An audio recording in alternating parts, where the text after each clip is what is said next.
Hey there, fellow marketers. Professor Wolters here, and today we're going to talk about the industry life cycle. Sometimes when we talk about it, we talk about the product life cycle, and what we're looking for are the different stages in an industry from when it starts in its introduction to when it starts to grow and hits its maturity phase to when it eventually declines. And we're going to go through each one of these steps to talk about, hey, what kind of strategies should we use? Where are we manufacturing? What's going on here so we can have the most success as a business at each one of those levels, okay? And so if we look at each of the stages, I like to talk about the introduction phase when it comes out, then the growth phase when things start going, right? The maturity phase when things kind of plateau, and then the decline phase when things kind of die off. The thing is, though, in some models, they'll actually talk about product development, so there's no products being sold, we're just spending money developing it. I'm not going to talk about that in this video. I'm just going to focus on when the products are actually being sold, okay? So the first stage we have is called the introduction stage, okay? This is when the products first come out. It's introduced, hence the name, right?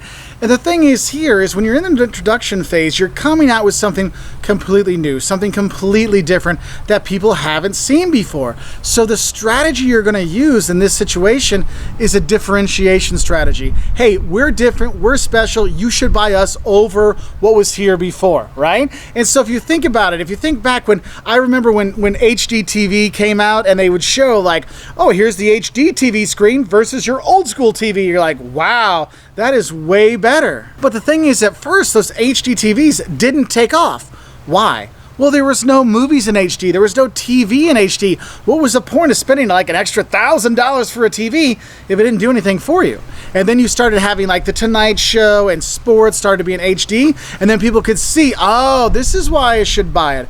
But then in the introduction phase, you have low sales numbers. You're not making much money. I mean, you've had all this development costs out there. Now you're not selling very much stuff, so therefore the prices tend to be the highest in the introduction phase. And you're gonna have a lot of costs in terms of distribution and promotion. I mean, think about it. Your ads are just educating people what is an HD TV. You're not saying buy a Sony HD TV or buy a Samsung HD TV. You're just like, hey, dudettes, do you know what an HD TV is? Let me explain what high definition television is. And so much advertising spent just educating the market in this introduction phase that you really spend a lot just to let people know what's going on. And the people that tend to buy at this time are innovators or affluent buyers because they have the money to pay those higher prices. And I kind of look at it this way. I mean, if you think back to the very first time you saw an iPhone. You're like, the first time you saw one, you're like, oh wow, it's an iPhone, that is so cool. Like, let me see it, can I see it? Like, it's something so new you've never seen before. Like, what does it do? How do I unlock it? It takes pictures and plays music? Blew your mind, right? And that's what you have in this introduction phase. It's something so new, and it's exciting for people. But over time, more and more people started to buy the iPhone. I mean, I know now everyone thinks, oh, everyone's had iPhones forever.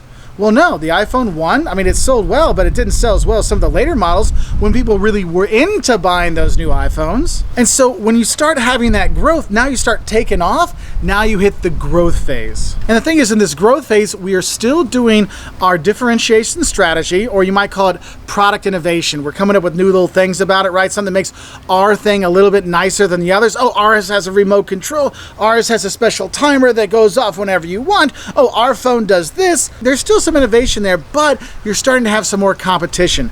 Because of the growth phase, you've proved that this product or this industry is successful, and now the competition starts coming in. Now you're fighting more. So it's not just me educating my clients about what is HD TV, it's why you should buy a Sony HD TV. And the thing is, with that competition helps drive down prices, right? So there's more competition out there. We got to have deals. We're trying to entice you to buy the Sony over the Samsung. And we start to have market standardization. You start having where everything's starting to like be more similar. I mean, think about it. After the iPhone 1 became really, really popular and it kind of became a standard, all of a sudden, all the other phones, I mean, let's be honest, if you looked at your mobile phone right now, it looks basically the same as all the other phones, right? It's become standardized. It's a rectangle with a screen you touch. We're done. I mean, that's what they all are now. But that's what happens in the growth phase. You get that standardization. This is what we're all going to be doing.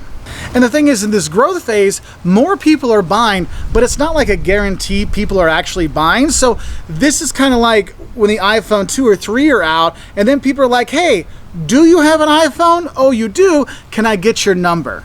right? You have to ask them to see if they actually have it to do FaceTime or something like that. It wasn't a guarantee. And that leads us into the maturity phase. So the maturity phase, we start to hit this plateau.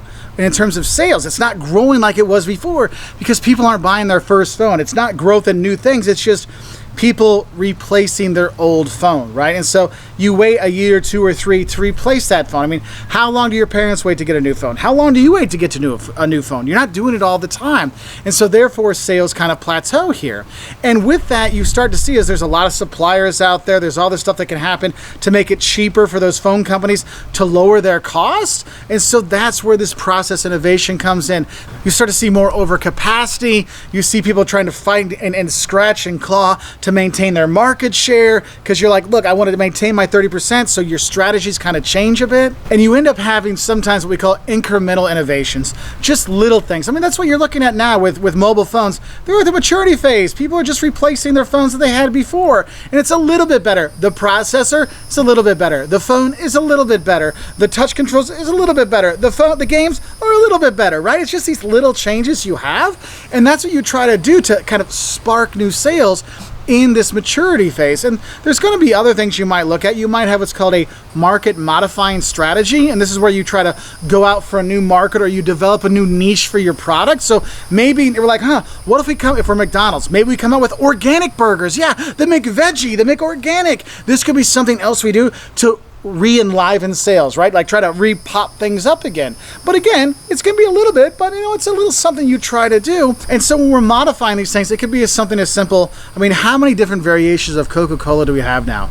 I mean, Coca-Cola, lime, lemon, orange vanilla, cherry. I mean, it just goes on and on forever because they're doing these little tweaks, right? And sometimes it's not just the flavor kind of changes. Sometimes the packaging might change. So you might have 1 gallon of Coke, or you might have those little tiny Coke cans. Yeah, they do that to try to figure out some way to get every little market they can. And then you have what's called the decline phase. And the decline phase usually starts when another product or another industry comes and kind of usurps that industry. So if you look at it in terms of VHS players, they went off, they took off, it plateaued, and then the DVDs came and that died off. And then DVDs were going really well, and then streaming services came and they died off. And so you start to see, it's like, look, there's sometimes things that happen that come and really kill off a market. And the thing is, in the decline phase, you're sticking with process innovation. Whoever can make it cheaper. You're seeing companies exit, like, look, we don't need to make DVDs players anymore. No one's just watching DVDs. We don't have to have that. We're going to focus on streaming stuff, or we're just going to make Blu-ray players and stuff like that. And so what the firms end up doing is they might harvest or sell off parts of their company that made products that are in the decline phase. And the thing is just because it's the decline phase doesn't mean you get rid of the product completely.